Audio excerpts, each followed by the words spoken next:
Good afternoon, ladies and gentlemen, I'm John, this is many a true nerd, and welcome to something a bit different today, because we've got a brand new Fallout thing to discuss. Just this last week, of course, we got the brand new Fallout TV series, and as it turns out, there's some rather interesting stuff going on in it. So, okay, today we're going to take a bit of time to, try and piece together a few bits of evidence and maybe craft some rather intriguing theories. So, okay, before we get into that, just in case you haven't seen it yet, and just want, a spoiler-free mini-review, I rather enjoyed it. It was fun, it was gory, some solid dark humour, but naturally, me being me, I couldn't stop thinking, hang on, what does this mean for, the Fallout games going forward? So, right, let's have a nice chat about that. Step 1, let's get everybody on the same page here. Why does this TV series actually matter, given, it's not a Fallout game? And it matters because Bethesda stated that this doesn't just live in its own continuity. Instead, the TV series is supposed to be sitting in the same continuity as the games. So, stuff in the show could be relevant to the games, and stuff in the games might help us better understand the shows. So, okay, one of the most intriguing things about this show is it takes place on the west coast of America. And that's interesting because up to now, there's been a bit of a polite divide between Bethesda and Interplay. Interplay's Fallouts were set on the US West Coast, Fallout 1 and Fallout 2. Bethesda, when they got hold of Fallout, they set their stories on the East Coast, and also rather politely didn't really talk too much about what they thought may or may not be going on over on the West Coast. When the series went back to Obsidian, the old veterans of Interplay, they made New Vegas, back on the West Coast. Then back to Bethesda, Fallout 4, back in the East. At some point, there was just a polite understanding Interplay and Bethesda were going to stay on their sides of America. Until right now. Because now, Bethesda is overseeing or directing, or at the bare minimum, approving stories set on the west coast of America. And that's of interest because, is it possibly because Bethesda might be interested in a Fallout 5 made by them set on the west coast? I mean, it's a possibility, and if that might be the case, what does the TV show tell us about what Bethesda might be planning for the next game? And on top of that, looking at the whole thing from the other side, can the show tell us anything new about the already existing games? And I think the answer might well be yes, so okay, let's dive in. From this point onwards, spoilers for the entire TV series and also every Fallout game, so let's cookie go. And yes, before we dive into huge amounts of detail on the TV show, we've got to have a quick history lesson about the state of California in the Fallout universe, because this is important. So, back in the year 2077, California, like everywhere else, gets nuked. Based on the state of California that we see in Fallout 1 in 2161, presumably it was nuked a lot. California was populous, it was industrialized, and it was, right on the coast where all the Chinese subs would have been. So that makes sense. During the events of Fallout 1, the Vault Dweller travels around various small towns in California, and of note to us here, helps a relatively new settlement called Shady Sands, set up by the descendants of people who left the nearby Vault 15. Moving on to Fallout 2. It's now 2241, 80 years later, and Shady Sands is doing really bloody well. They're now the leader of a somewhat loose alliance of towns that make up the new California Republic. Over the course of Fallout 2, we also learned they're looking to expand. And potentially, they're not doing it in a nice way. One plot, for example, involves arranging fake attacks on Vault City to scare them into joining the Coalition. Skip forward a bit more, and now we're in New Vegas. The year's 2281, another 40 years later. Of course, we're not actually in California, but we meet the NCR anyway, because now they're in the Mojave and are planning to annex the entire region if they can. And things are now starting to sound a bit dicey for them. They've already been in the Mojave for a decade, and it's a rather expensive campaign. The incredibly popular President Tandy died a few decades back, and the presidents that followed her are vastly less popular. There's a lot of talk of corruption, both about politicians and rich, powerful Brahmin barons. Bureaucracy is slow, taxes are high, the military leadership is questionable, and you meet a fair few people who seem to believe there's a lot more economic opportunity out here on the frontier than there is back in the core NCR territory. In short, the NCR looks a lot like it's on the verge of decline, to such a strong extent that I always got the sense that even if there was an NCR victory in New Vegas, it wouldn't be anything more than a temporary plaster on the wound. So, okay, we've got California, currently controlled by a powerful but potentially declining NCR. Who else is there? And unfortunately for the NCR, the answer is quite a few people who might just be waiting for the opportunity for some payback. The Enclave bases in California may have been destroyed or taken over after the events of Fallout 2, but we know plenty of Enclave soldiers are out there and holding a bit of a grudge, like the remnants we meet in New Vegas. The Khans have also got an ever-increasing list of grievances with the NCR, and New Vegas tells us that the Brotherhood and NCR already went to war against each other between the events of Fallout 2 and New Vegas. We see part of the aftermath around Helios 1. The NCR won for a given value of winning, and the Brotherhood basically ended up going to ground and are hiding in their bunkers, which the NCR can't take. Basically, the war ends in a stalemate. The Brotherhood's wounded, but not destroyed. And remember those towns I was mentioning just a minute ago in Fallout 2? The ones that might have been, maybe a bit forced or threatened or otherwise made to join the NCR?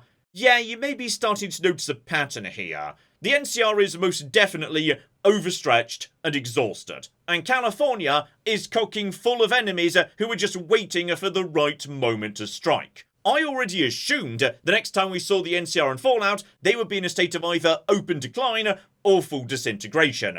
Which means I wasn't too surprised by the events of the Fallout TV series. So, okay, skip forward a few more years, it's now 2296, 15 years post New Vegas, and the NCR is in trouble. But maybe not the exact kind of trouble that people seem to be assuming. So let's talk about what we know. Shady Sands is now gone. It's been nuked. We learn in the final episode of the TV series the culprit was the overseer of Vault 33, who officially was conducting a Vault-Tec scheme to eliminate surface dwellers, but also was kind of just blowing up the society that his wife left him for. As an aside, this does rather make me smile, given it's basically the most Fallout thing imaginable. Like, a Vault Dweller emerges, and within a few weeks, he's completely reshaped the power balance of the Wasteland by nuking one of the main factions. Like, this happens all the time in Fallout. Say, in Fallout 1, and 2, and 3 in Broken Steel, and New Vegas and Lonesome Road, and 4. Basically, this is just what Vault Dwellers do. Honestly, it's amazing people aren't shooting them on sight. But okay, back to business. Now this is certainly bad for the NCR, but it does not mean that the NCR is dead, or gone, or anything like that. The population of Shady Sands was confirmed by a sign in the show as about 35,000 people in the late 23rd century. In Fallout 2, some decades earlier, the population of the entire NCR was estimated at 700,000 by the NCR history holotape you could pick up in Shady Sands itself.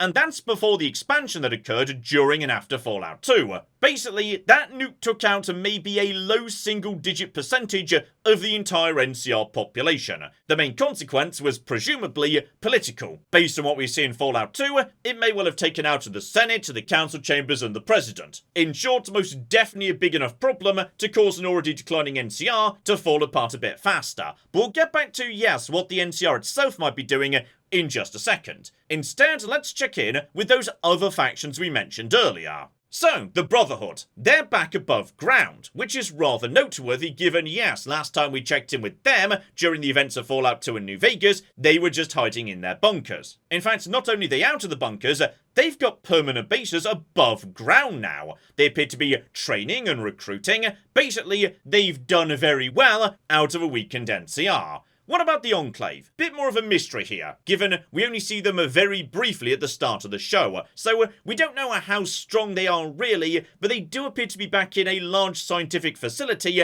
and very much like Fallout 2, their technology is advancing bloody fast. As for the various towns that make up the NCR, presumably most previously NCR towns have just transitioned back to independence, like we see with the independent town of Philly. So what, if anything, is left of the NCR? Well, presumably, at least in the immediate area around Shady Sands, authority seems to have just splintered. There's NCR remnants up at the observatory, and there's tiny groups like the government. But here's the crucial thing. Everything we see in the TV series is centered around Shady Sands. The NCR is not just Shady Sands. Hell, Shady Sands probably wasn't even the most popular city in the NCR. The hub was way larger than Shady Sands in Fallout 1, and we never got to go back there and check in during Fallout 2. New Reno was large, and San Francisco was bloody big too, though whether those guys ever actually joined the NCR is not currently known. Basically, the loss of Shady Sands is enough to create chaos in the immediate surrounding area, absolutely, but is it enough to kill the NCR? Not necessarily. For all we know, the NCR could be regrouping at the hub right now, though I have to admit, yes, they're not exactly my favourite candidate to secure the area. That honour currently belongs to the Brotherhood, so let's go into a bit more detail about them, because they're currently in a very interesting place. In fact, they may be in the strongest position we've ever seen them. So let's start off with the overall shape of the organisation.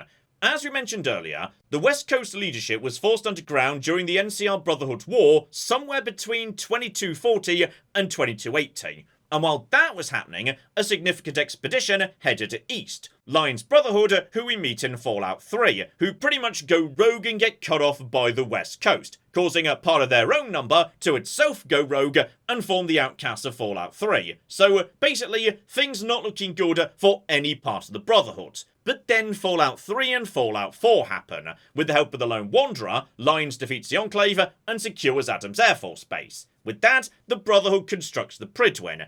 Elder Lyons and his daughter Sarah both die, leading to the rise of young Arthur Maxson, who is much more in line with the West Coast Brotherhood ideals. So over on the East Coast at least, the Brotherhood is now looking good. Which leads us into Fallout 4 and a fascinating line in the first episode of the Fallout TV series. You see, the hunt for the Enclave MacGuffin is kicked off by a message from the highest clerics in the Commonwealth. Now, if the Brotherhood has a position in the Commonwealth in 2296, that means only 2 of the Fallout 4 endings are really viable. Either a Brotherhood victory, or a Minuteman victory, in which they simply decided not to attack the Brotherhood. Now, the latter is possible, but seems a bit messy. And why would the Brotherhood still be in Boston 15 years later if the Institute was gone and the locals were in charge? The much more viable scenario is Bethesda considers a Brotherhood victory in Fallout 4 to be the canonical ending. And this isn't new, by the way, like most Fallout games do ultimately have a canonical ending confirmed by the next Fallout game. Fallout 2 gives us the canonical ending for Fallout 1, and New Vegas confirms how much of Fallout 2 went. Meanwhile, Fallout 4 depends on Fallout 3 going a certain way. Basically, it seems reasonable to assume that Bethesda now considers the Brotherhood victory to be the canonical end of Fallout 4. Anyway, that's the Eastern Brotherhood, and as we were discussing earlier, the Western Brotherhood seems to be doing pretty well too, thanks to the NCR crisis, leaving their bunkers and returning to the surface. We do also see the Western Brotherhood appears to have their own airship now, though I don't think anyone ever calls it the Prydwen. Like, some of the behind-the-scenes materials refer to it as the Caswanen. I'm sorry, I'm probably mispronouncing that, by the way. But it's not entirely clear if the Eastern Brotherhood has in part returned to California, or if maybe they just built a new airship at Adams Air Force Base and sent that home, or if the Western Brotherhood just built their own using infrastructure they seized after the NCR collapse. That we have no answer to for now. The point is, the Brotherhood are suddenly in a very strong position, and there's a lot of signs that they're active in the Wasteland and starting to think about expansion. In episode 3, for example, random thugs in Philly seem familiar with the Brotherhood command structure and lingo, and no one seems at all surprised later on when a Brotherhood member gets airdropped into the town. Basically, the Brotherhood appears to be way more active and out and about than they've been for decades. And then, even more alarmingly, in episode 7, the Brotherhood takes over the town of Philly. Now, not a big deal in the sense that the town was important, it was bloody tiny, but very significant when it comes to Brotherhood behaviour, because this is new. The Brotherhood have always focused on maintaining their strongholds, the bunkers. Sure, they send people out to get supplies and do missions, but exerting direct control over towns on the surface, that's a dangerous new direction for the Brotherhood. And speaking of a dangerous and powerful Brotherhood, right, then there's the ending. The Enclave MacGuffin turns out to be the key to a new type of reactor, one so powerful that it generates functionally infinite power. And as of the end of Series 1 of the Fallout TV show, the Brotherhood is in possession of it. So, what does an expansionist Brotherhood do when they've suddenly got infinite power?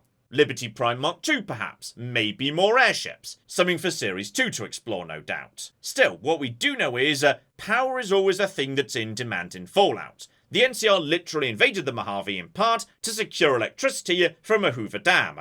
If the NCR can regroup somewhere, they will be coming for the cold fusion reactor. And so will the Enclave. And basically, anyone else too. This thing is going to be bloody important. Especially given one other throwaway line that could in fact be really bloody significant. When the Doctor traded his medicine for Thaddeus's fusion core, he specifically mentioned you don't see fusion cores around much anymore. And when Maximus takes the fusion core from Vault 4, it suggested there's no way they'd be able to get another. And if we're running out of fusion cores, that means power armor, the Brotherhood's most powerful tool, won't be able to function anymore. Basically, more hints of a potential energy crisis to come. So, if I had to put a guess in for what the core conflict of Fallout 5 might be, like, Project Purity was in Fallout 3, I might be willing to suggest that some sort of energy crisis as pre-war fusion cores run out could potentially be on the cards. And if the TV series is maybe interested in, taking its second series to a different bit of America, we'll get to that later, then yes indeed. That could leave that single cold fusion reactor sitting out in the middle of California that everybody wants to get their hands on, and that certainly sounds to me like a very Fallout game sort of a setup, doesn't it? So, moving on, which other bits of the TV series might theoretically matter in some kind of a west coast of Fallout 5? Well, the Californian Empire of the Brotherhood certainly might be a thing. It's hard to imagine Bethesda doing so much to establish the Brotherhood as being in such an incredible position of power if they weren't going to do anything with it. Maybe a Fallout game set in a much more fragmented California, with territory belonging to the Brotherhood, the NCR Remnants, the Enclave.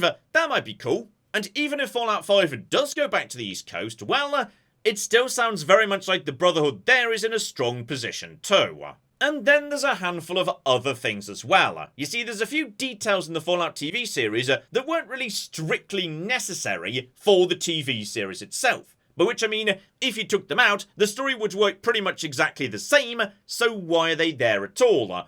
And potentially because Bethesda wants them to be there. In the same way, for example, that they left the railroad in Fallout 3 just to leave some hints as to what might be coming in the future. So, okay, let's talk about a few other bits and pieces. Number one, ghouls. So ghouls appear to have a bit of a new thing going on. Plenty of them work as we've seen before. Radiation exposure makes a person turn into a ghoul, potentially degrading to a feral over time. Yep, all fine, no problem there whatsoever. But there seem to be a few new rules as well. So, firstly, you can make ghouls now. And the drugs to do this aren't like, hidden in a secret lab or something. A travelling salesman just has access to them. To be precise, Thaddeus gets exposed to, some sort of chemical that instantly heals him up, but also ghoulifies him. Right now he looks normal, but he's also got vastly accelerated healing, and the implication was he's already immediately immune to radiation. And secondly, you can now stop yourself becoming feral with a certain drug. Now, this one's a bit mysterious because we don't really know what this drug is, how it's produced, or even if it's produced at all. The effect it has on ghouls could be a side effect of a pre-war drug that can no longer be manufactured. We also don't know if it works on 100% of ghouls, and maybe most importantly, we don't know if in theory it could restore an already feral ghoul back to being not feral. Some interesting questions we still need to get the answer to, but the point is, this drug exists, and it seems to be known about by plenty of people in California. It's not like, a very big or rare secret or anything. Now, on the first point, this isn't actually the first time this has happened. In Fallout 4, Hancock also ghoulified himself through a drug, though it doesn't appear to be the same one, as Hancock reported that his drug was some sort of superjet that gave him a ludicrous high. Though, now I think about it in theory, any drug that doses you with enough rads, in theory, would ghoulify you, I suppose. So, this isn't really that remarkable when you think about it.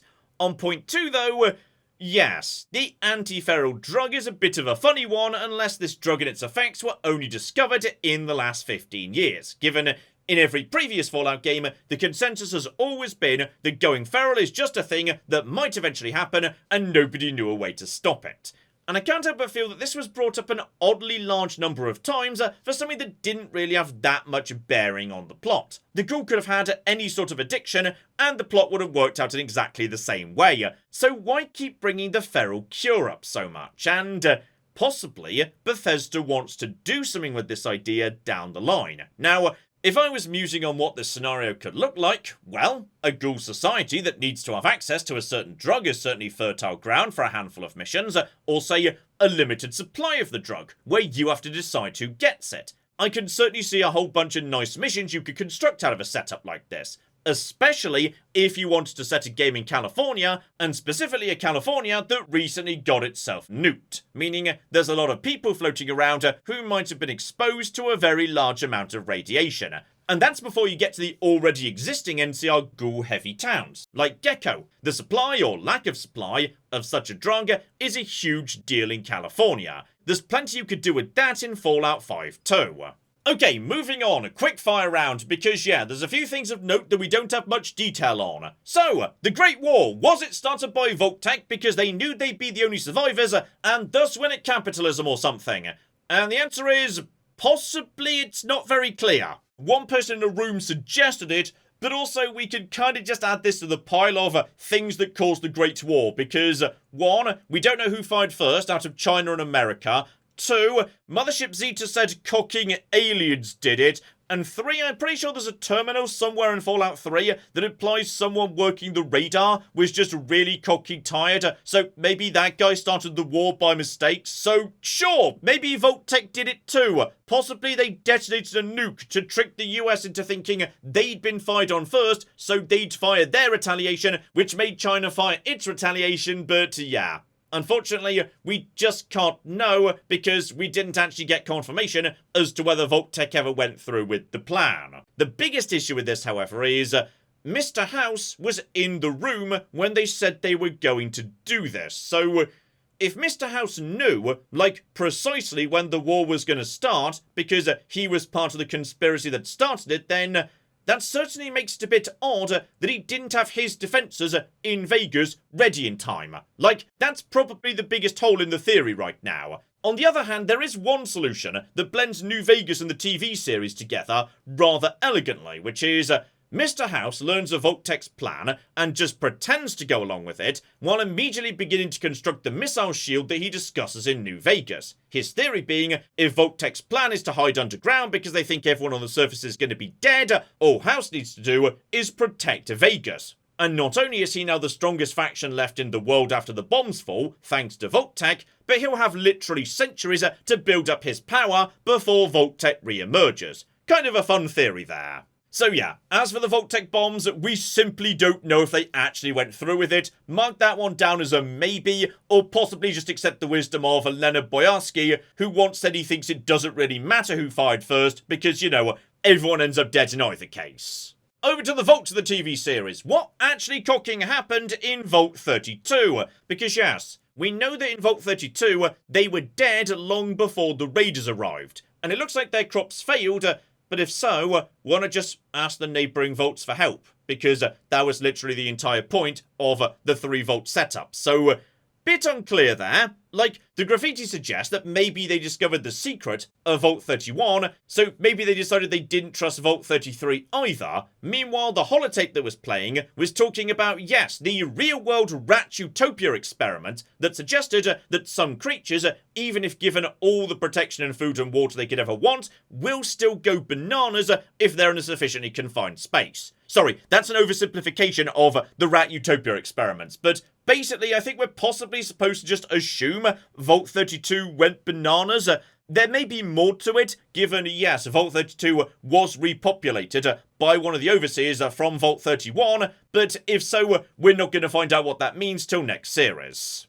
Hang on, when exactly did Shady Sands explode? Yes, this is a bit of a difficult question, because the blackboard in Vault 4 mentions the year 2277 as the fall of Shady Sands, which is a bit on the odd side, as that's, you know, 4 years before New Vegas. So you'd think someone would have mentioned it if Shady Sands had exploded. So either this is just a mistake, or we should understand 2277 as the year that's acknowledged as the start of the NCR crisis. And this kinda makes a fair whack of sense. 2277 was the year the Legion arrived at Hoover Dam, kicking off the first Battle of Hoover Dam, so possibly 2277 through to whatever year Shady Sands did get nuked is deemed to be the NCR crisis period, though it is a bit of a stretch though, and it's very odd that Blackboard was written in that way. Hang on, what was that about an Overseer Vault? Yes, indeed, this was mentioned a couple of times in episode 6, so there was talk of a good vault that only Vault-Tec people can get into. Though this might have referred to Vault 31's cryopods, given that's literally where a bunch of Vault-Tec executives ended up. But on top of that, there was also some more explicit mentions of some sort of Overseer Vault that would monitor the others. Now, this is interesting, as that's kind of the holy grail of the entire Fallout franchise. We have had decades of Vault experiments, but no idea if there was anyone alive still monitoring them, so possibly the Fallout TV show's second series might finally be getting round to that, with the final moment suggesting it could be in Vegas. Speaking of which, yes indeed, what the cock in New Vegas, so we saw 2 hints of New Vegas in the TV show right at the very end. One in the distance, kinda too small to get much of a read-off to be honest, and the stylized outro which seemed to indicate the Vegas Strip was trashed, empty and featured a crashed vertibird. So what does that mean precisely? And to be honest, it's a bit difficult to say. In theory, that is in line with a handful of New Vegas endings. Like, the Legion ending, with Caesar dead, specifically mentions Lanius butchering and enslaving everybody on the Strip. But a Legion ending feels weird. Like, if that had happened, why wouldn't the Legion have attacked California? Meanwhile, a Yes Man ending, without activating the Securitron army, does also mention fires, chaos and anarchy on the Strip, so a somewhat incompetent courier could also be to blame. But again, it just doesn't quite feel right. My instinct says Mr. House has got to be gone because I can't see a scenario where he's alive but lost the Strip. It just doesn't feel right. But then, why introduce him in Season 1 if he's not going to be in Season 2? One other option, of course, could be an NCR victory in New Vegas. They had a few vertibirds after all, they take the Strip, but then lose it again when the NCR crisis reaches its climax with the destruction of Shady Sands. Meanwhile, a somewhat mundane but also kind of interesting theory is, Mr. House did specifically say in New Vegas that yes, one of the things he needed to make Vegas work was the NCR's money. Like, the NCR's wealth was fueling his economy. If the NCR collapses, could the New Vegas economy collapse too? I simply don't know. At this point, we're just guessing. And alternatively, of course, we could really be overthinking this. Like, it's possible we're not supposed to be taking the highly stylized outro literally. The Strip might be in much better condition than it looks in the outro. We simply don't have enough information to say anything for certain about the canonical ending of New Vegas, though by the sounds of it, it's going to be very hard for them to avoid confirming it in Season 2. So there we go, that's what I got out of the Fallout TV series. A fun story by itself, but yes indeed, possibly, just possibly, a few hints about what we may just be seeing in the future of the Fallout game franchise. So all we need to do now is wait 10 or so years, and we shall flipping see. But in the meantime, I've been John, this has been Many a True Nerd, and this has been some thoughts on the Fallout TV series. Thank you very much, and goodbye. If we just hide the bodies, nobody needs to know about this. Yes! My stupid plan has worked! It turns out I'm a genius! The giant rad scorpion is not gone! Oh, hang on, there's more yet though, I'm still being very shocked. Guys, where's the NCR? Nobody needs to know.